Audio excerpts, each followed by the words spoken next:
புதுச்சேரியில் சைக்கிள் நிறுவனத்தில் அமலாக்கத்துறை அதிகாரிகள் நடத்திய சோதனையில் கணக்கில் வராத 2,45,00,000 ரூபாய் பணம் சிக்கியுள்ளது. புதுச்சேரி காமராஜர் சாலையில் உள்ள கோ ஃப்ரீ சைக்கிள்ஸ் என்ற நிறுவனத்தில் ஒருவர் 4,50,000 ரூபாய் முதலீடு செய்தால் அவர்கள் வங்கிக் கணக்கில் மாதந்தோறும் 52,250 ரூபாய் செலுத்துவதாகவும் அதன் பிறகு 9 மாதங்களுக்கு பிறகு அவர்கள் செலுத்திய 4,50,000 ரூபாயும் வழங்கப்படும் எனவும் விளம்பரம் செய்யப்பட்டது. இதனை நம்பி ஏராளமானோர் அந்த நிறுவனத்தில் முதலீடு செய்த நிலையில் அந்த நிறுவனத்தில் பல வகையில் முறைகேடு நடப்பதாக புதுச்சேரி சைபர் கிரைம் காவலர்களுக்கு புகார் வந்தது.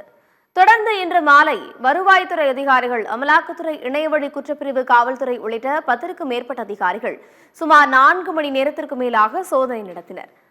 இதில் கணக்கில் வராத 2,45,00,000 ரூபாய் பணம் கைப்பற்றப்படுவதாகவும் மீதமுள்ள பணத்தை எண்ணும் பணிகள் நடைபெற்று வருவதாகவும் தகவல் வெளியாகியுள்ளது.